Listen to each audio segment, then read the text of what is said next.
Deus caminha conosco e não se conforma com a situação do povo sofrido. Nutridos pela sua palavra, desejemos e busquemos o bem dos irmãos e irmãs, produzindo frutos abundantes de fraternidade. Com atenção, ouçamos a primeira leitura. Leitura do livro do Êxodo. Naqueles dias, Moisés apacentava o rebanho de Jetro, seu sogro, sacerdote de Madiã. Levou um dia o rebanho deserto adentro e chegou ao monte de Deus, o Horebe. Apareceu-lhe o anjo do Senhor numa chama de fogo, do meio de uma sarça. Moisés notou que a sarça estava em chamas, mas não se consumia, e disse consigo: vou aproximar-me desta visão extraordinária, para ver por que a sarça não se consome. O Senhor viu que Moisés se aproximava para observar, e chamou-o do meio da sarça, dizendo: Moisés, Moisés. Ele respondeu: aqui estou. E Deus disse: não te aproximes, tira as sandálias dos pés, porque o lugar onde estás é uma terra santa. E acrescentou: eu sou o Senhor de teus pais, o Senhor, o Deus de Abraão, o Deus de Isaque e o Deus de Jacó. Moisés cobriu o rosto, pois temia olhar para Deus. E o Senhor lhe disse: eu vi a aflição do meu povo que está no Egito, e ouvi o seu clamor por causa da dureza dos seus opressores. Sim, eu conheço os seus sofrimentos. Desci para libertá-los das mãos dos egípcios e fazê-los sair daquele país, para uma terra boa e espaçosa, uma terra onde corre leite e mel.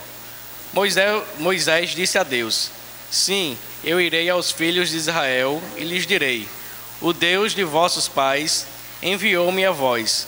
Mas se eles perguntarem: qual é o seu nome? O que lhes devo responder? Deus disse a Moisés: eu sou aquele que sou. E acrescentou: assim responderás aos filhos de Israel: eu sou, enviou-me a vós. E Deus disse ainda a Moisés: assim dirás aos filhos de Israel: o Senhor, o Deus de vossos pais, o Deus de Abraão, o Deus de Isaque e o Deus de Jacó, enviou-me a vós. Este é o meu nome para sempre, e assim lembrado de geração em geração. Palavra do Senhor.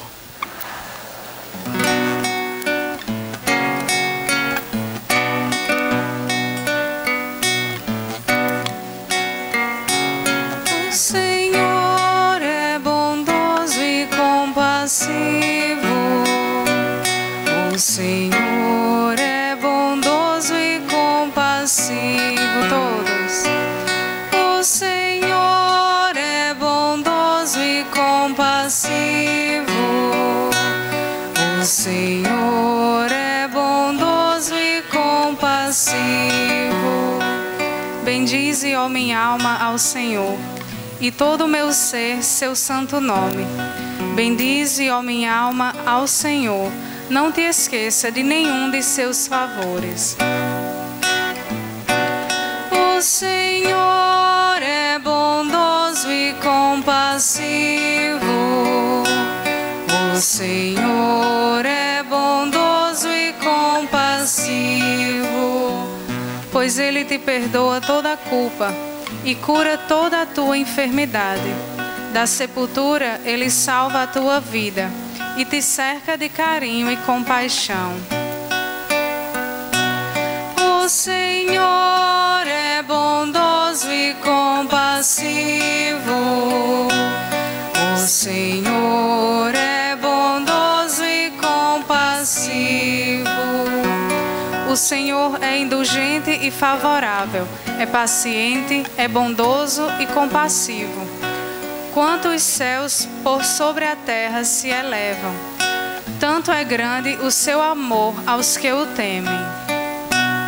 O Senhor é bondoso e compassivo. O Senhor é bondoso e compassivo.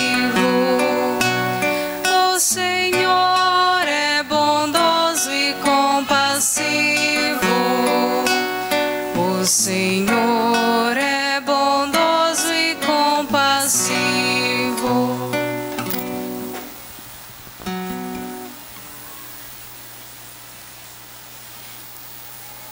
Leitura da primeira carta de São Paulo aos Coríntios. Irmãos, não quero que ignoreis o seguinte: os nossos pais estiveram todos debaixo da nuvem e todos passaram pelo mar. Todos foram batizados em Moisés, sob a nuvem e pelo mar. E todos comeram do mesmo alimento espiritual e todos beberam da mesma bebida espiritual. De fato, bebiam de um rochedo espiritual que os acompanhava, e esse rochedo era Cristo. No entanto, a maior parte deles desagradou a Deus, pois morreram e ficaram no deserto. Esses fatos aconteceram para serem exemplos para nós, a fim de que não desejemos coisas más, como fizeram aqueles no deserto. Não murmureis, como alguns deles murmuraram, e por isso foram mortos pelo anjo exterminador. Portanto, quem julga estar de pé, tome cuidado para não cair. Palavra do Senhor. Graças a Deus. De pé, aclamemos o Santo Evangelho com o número 8 no jornalzinho. Jesus Cristo, sois bendito, ungido de Deus Pai. Jesus Cristo, sois bendito, ungido de Deus Pai. Convertei-vos, nos diz o Senhor, porque o reino dos céus está perto. Jesus Cristo, sois bendito, ungido de Deus Pai. Jesus Cristo, sois bendito, ungido de Deus Pai. O Senhor esteja convosco. No meio de nós. Proclamação do Evangelho de Jesus Cristo segundo Lucas. Glória a vós, Senhor. Naquele tempo, vieram algumas pessoas trazendo notícias a Jesus a respeito dos galileus que Pilatos tinha matado, misturando seu sangue com o dos sacrifícios que ofereciam. Jesus lhes respondeu: vós pensais que esses galileus eram mais pecadores do que todos os outros galileus por terem sofrido tal coisa? Eu vos digo que não. Mas se vós não vos converterdes, ireis morrer todos do mesmo modo. E aqueles 18 que morreram quando a torre de Siloé caiu sobre eles, pensais que eram mais culpados do que todos os outros moradores de Jerusalém? Eu vos digo que não. Mas se não vos converterdes, ireis morrer todos do mesmo modo. E Jesus contou esta parábola.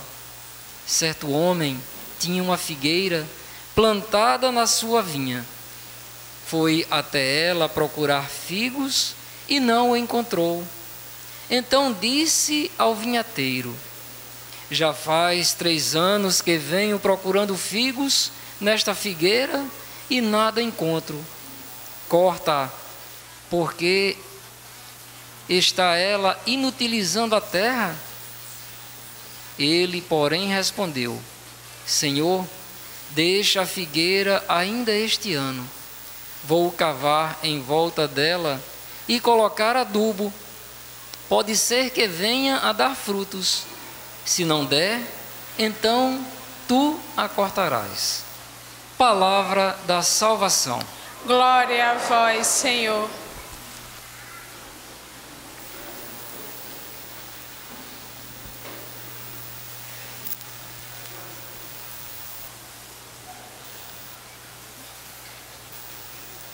Prezado diácono, amado povo de Deus, os demais que nos acompanham também pelas mídias sociais.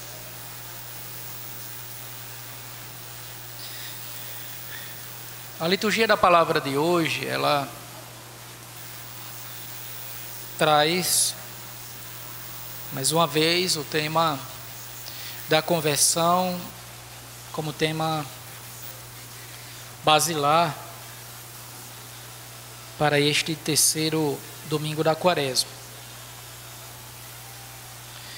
Mas é também, como nós vimos na quarta-feira de cinzas, a preocupação que deve estar presente na vida de todo cristão. Fazer uma experiência de conversão. Mas fazer uma experiência de conversão, ela exige da gente uma clarificação acerca do objeto ao qual nós nos convertemos. A palavra conversão, ela não é uma palavra usada só pela tradição judaica, nem só assumida pelo cristianismo. Ela, antes do cristianismo, já estava presente, por exemplo, na cultura grega. Falar de conversão é falar de mudança de ideias, mudança de pensamento. Mas nós podemos nos converter e mudar de pensamento sem ter, como cristãos, uma clareza do objeto ao qual nós nos convertemos. E é interessante a gente mais uma vez tomar o Evangelho, os Evangelhos sinóticos, basicamente, e termos presente aquela preocupação de Jesus quando começou a sua vida pública, chamando a todos, convidando a todos, para que se convertessem e acreditassem no Evangelho. Na tradição cristã, a conversão exige necessariamente, para ter claro qual é o seu objeto ao qual se converte, a experiência da fé. Sem a experiência da fé, nós podemos nos converter ao dinheiro, fazer com que a nossa vida ela esteja em razão do dinheiro, ela esteja em razão do poder, ela esteja em razão de um partido político. Quantas pessoas não fazem da política uma religião? Quantas pessoas não fazem de um time de futebol uma religião? Brigam com os colegas, perdem as amizades. Quantas pessoas, por causa de um partido político, de uma ideologia, não se separam na família, não geram divisões dentro da comunidade eclesial?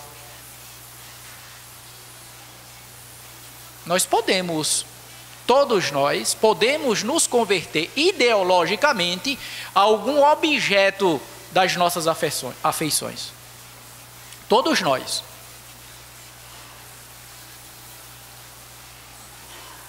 Em um determinado momento, até usei esse autor para fundamentar o que eu estou dizendo para vocês hoje, um autor chamado Michel Foucault. Tem um textozinho chamado Hermenêutica do Sujeito. Eu menciono, não é nem um autor cristão, mas ele fala em um determinado momento desse livro sobre o significado da conversão e a importância dele para a espiritualidade cristã. Ele nem é tido como autor cristão, mas ele fala. E é interessante a gente saber disso, porque nós nos convertemos a uma ideologia. Por exemplo, alguém que se diz socialista, marxista, assume uma determinada ideologia e faz dessa ideologia a razão de ser da sua vida. Luta por isso. Dá sentido à sua vida por causa dessa causa, de uma ideia. Isso é conversão, mas conversão só de mente. Assume determinada ideologia e faz com que a sua vida seja ordenada em torno dessa ideologia. E é interessante como isso é presente na sociedade moderna, nos dias de hoje. A tal ponto que as pessoas, por mais que humanamente sejam racionais, elas se tornam irracionais.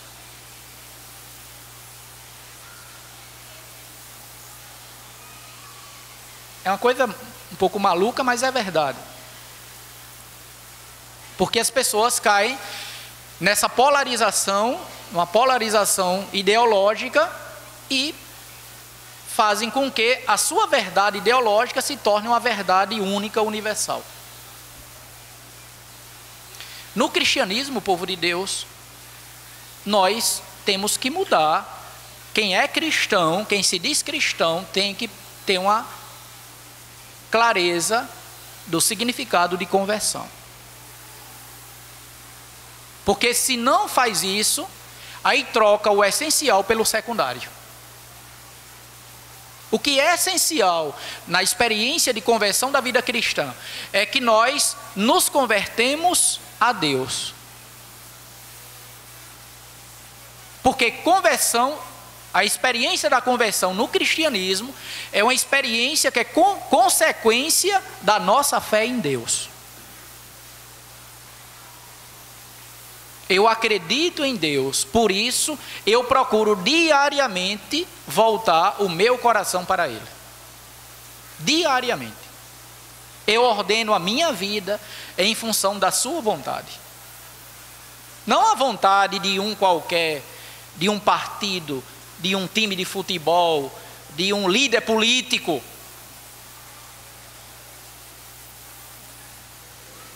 De Lula ou de Bolsonaro. Não, isso não é conversão cristã. Isso é alienação e irracionalidade política. A experiência da conversão para o cristianismo é uma experiência que brota de um coração que ama a Deus. Ama a Deus. E porque ama a Deus, procura fazer com que a vontade de Deus seja assumida por Ele. Por isso que Jesus, quando é tentado no deserto, e quem participou da missa nos últimos domingos, nós rezamos, meditamos aqui sobre esse tema da tentação. Qual era a grande preocupação de Satanás? Era desviar Jesus de Deus. Era fazer com que Deus e a sua vontade se tornasse na vida de Jesus algo secundário. Se tu queres, transforma essas pedras em pão. Se tu queres, te darei todo esse reinado. Depois de tudo, Satanás tem a ousadia de pedir a Jesus que o adore.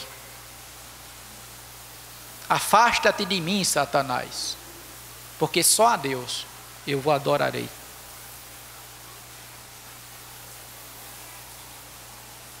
Então, povo de Deus, existe muita confusão na cabeça de muitos cristãos do que é se converter.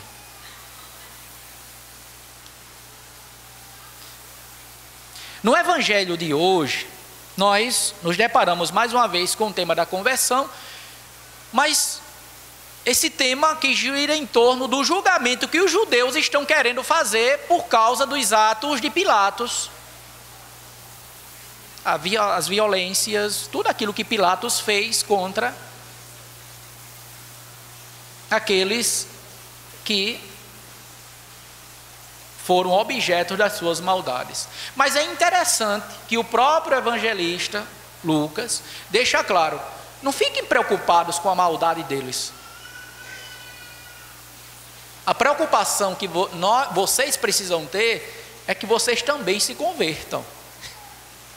Porque vocês podem estar preocupados com as coisas erradas que eles fizeram e vocês não se converterem. Porque nós também podemos cair nos mesmos erros daqueles que praticam o mal. Quando é que nós caímos nos mesmos erros? Quando nós assumimos uma posição de alguém que julga quem peca. Do julgamento. O julgar aquilo que está no coração do outro e sem estar atentos, isso é muito sério, de que nós, todos nós, podemos cometer os mesmos pecados e muitas vezes até pecados maiores. Todos nós. Isso serve para o Papa que está em Roma, até o cristão que está na biboca, na comunidade menor das nossas comunidades, paróquias. Todos nós. Nada do que é humano pode nos surpreender. Todos nós.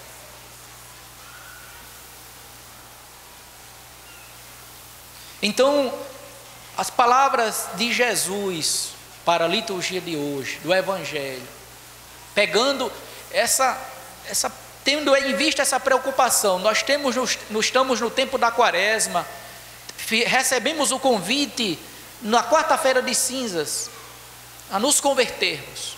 O imperativo é esse: convertei-vos e crede no Evangelho. Mas para nós cristãos, o que significa se converter? Nós, ministros ordenados, cristãos, queremos assumir o Evangelho, porque é só pela experiência de conversão que nós conseguiremos dar frutos. Ou seja, só quando nos convertemos é que conseguiremos testemunhar que aquilo que nós professamos como fé, nós testemunhamos com a nossa vida. Porque se não fizermos isso, nos tornaremos uma planta que não dá frutos. Ao contrário, um cristão que se diz cristão e não é um convertido, ele pode fazer muito mal a uma comunidade. Quantas pessoas que nós conhecemos dentro das comunidades e na história da igreja, que foram chamadas de cristãos, mas viviam fazendo mal às pessoas, matando, destruindo, promovendo a guerra, promovendo o armamento, promovendo a corrupção.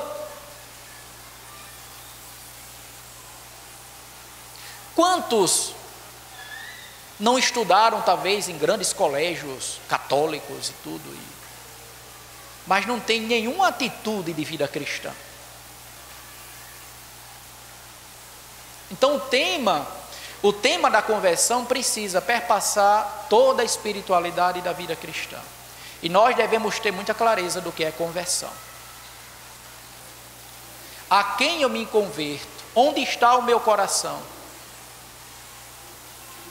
E para isso é necessário rezar.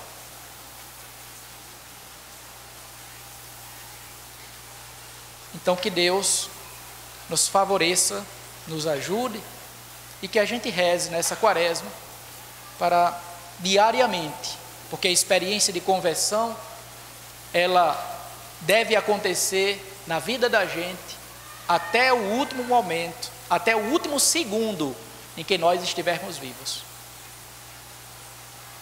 Louvado seja nosso Senhor Jesus Cristo. Para sempre seja louvado. A gente adianta com a bênção final e mais uma vez parabenizar aos pais que vêm com seus filhos participar da Santa Missa e ser um testemunho cristão na vida dos seus filhos. O melhor catequista dos seus filhos são seus pais. O Senhor esteja convosco.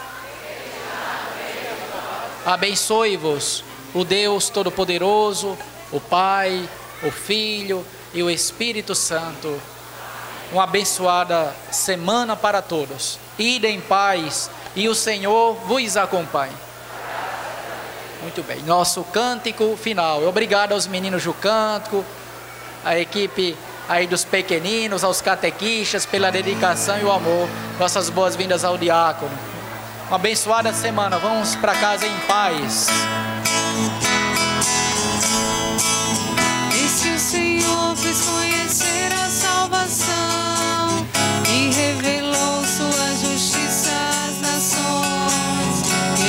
neste tempo.